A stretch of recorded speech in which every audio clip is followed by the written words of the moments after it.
What's happening, Blades? So, bit of a big day today, potentially.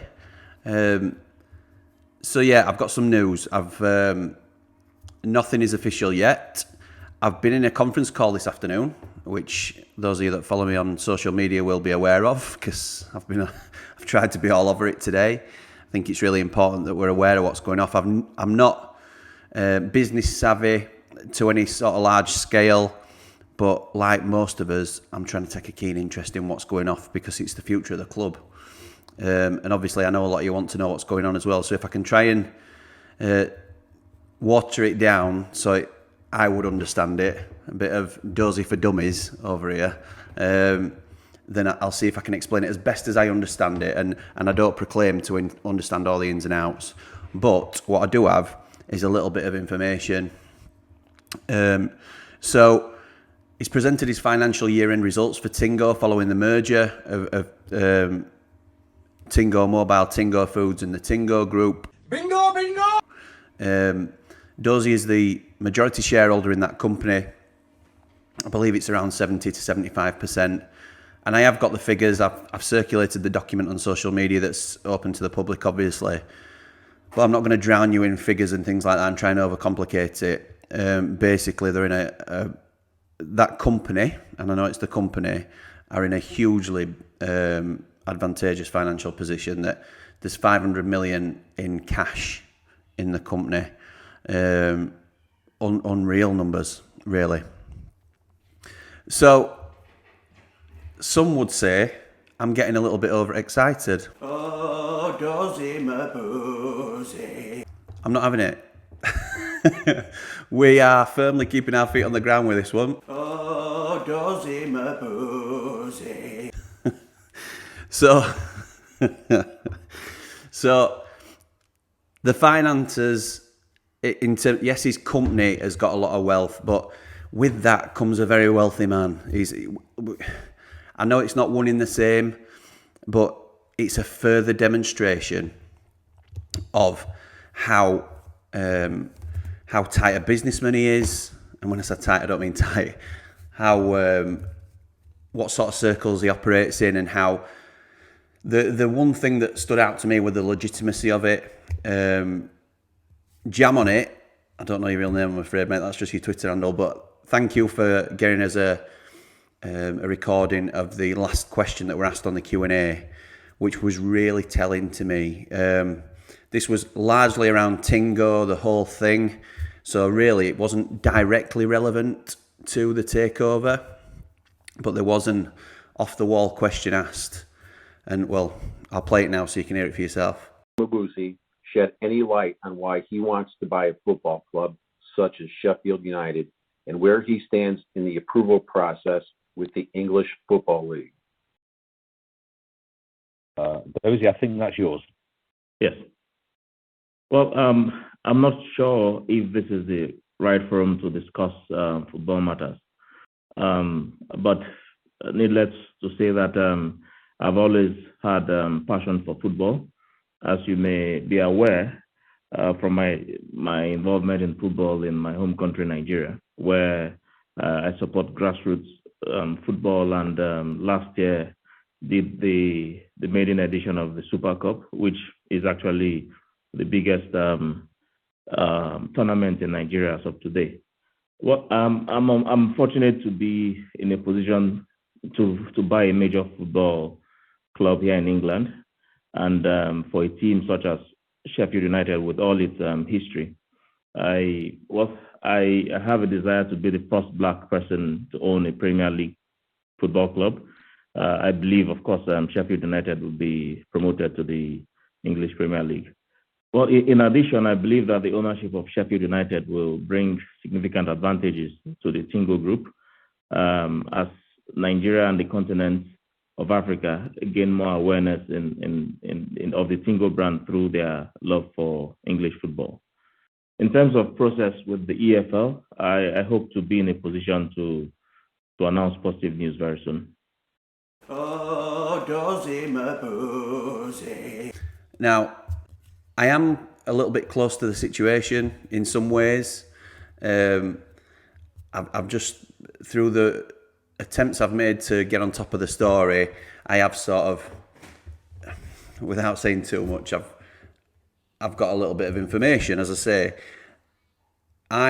from what I hear, and I heard quite early on, Dozy will not get involved in anything that he doesn't think is viable. He doesn't just throw his name in as a PR stunt to sort of circulate his name around. From what I understand, he has passed the fit and proper test for the EFL. Now, that doesn't mean the deal's done. He's passed the fit and proper test, but to ratify it, they still want 200 million offering up in essentially cash, liquid cash, like I've talked about previously. I know that's been disputed in some places online, that's not what they'll have said. It's information I've got that is exactly what's happened, and I have got a source very close to, couldn't be much closer to the situation, to be honest. Jimmy's got sources now. If you were on the conference call, you'll have heard about how much due diligence there was done in the whole process of the merger. It was quite a...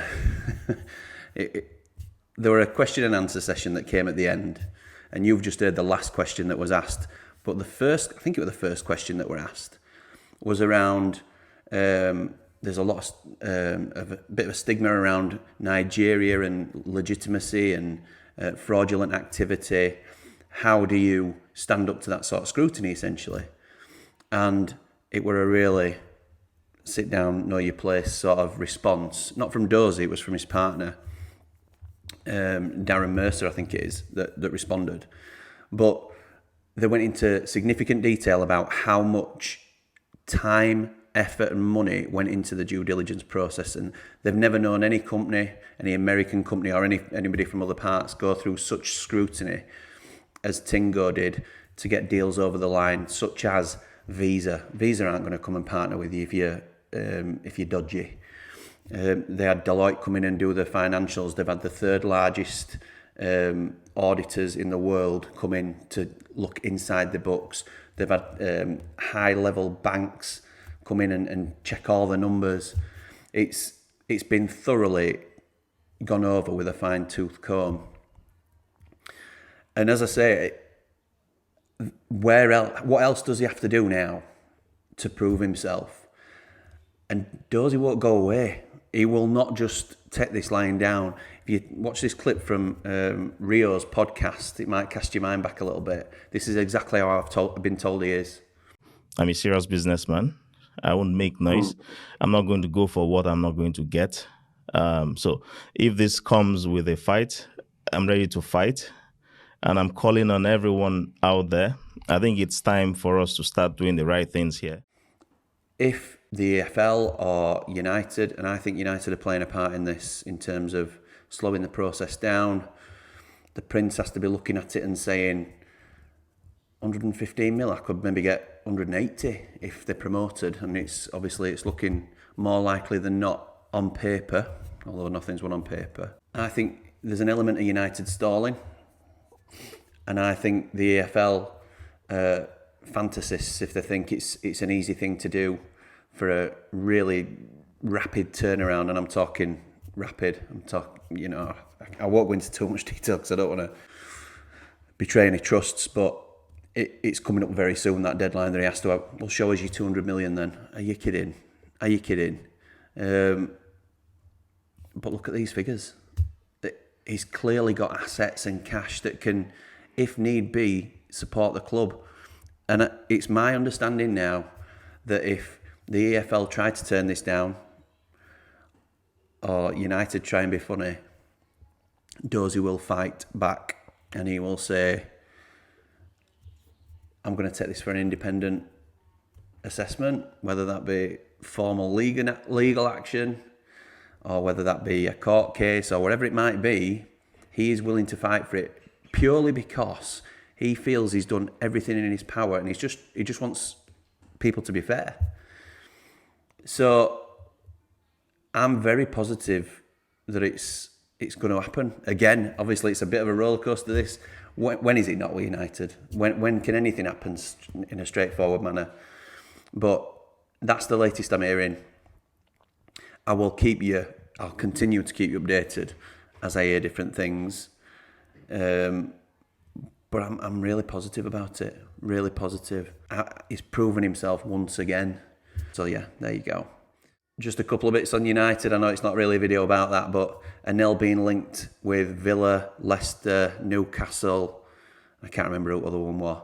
There's only really Newcastle that would probably tempt him away. If we're promoted, I fancy us to keep hold of him, so I think that's probably a bit of a non-starter. He signed a 4-year contract, and knowing us, we'll have stuck an extra year on in our favour. So yes, we're probably a stepping stone for him as a club. He will go higher than us. Whether he ends up at his beloved Man City, I'm not so sure, but I think so long as we're promoted, I think we'll be okay in keeping Anel. So yeah, and then obviously switching back on, Norwich tomorrow.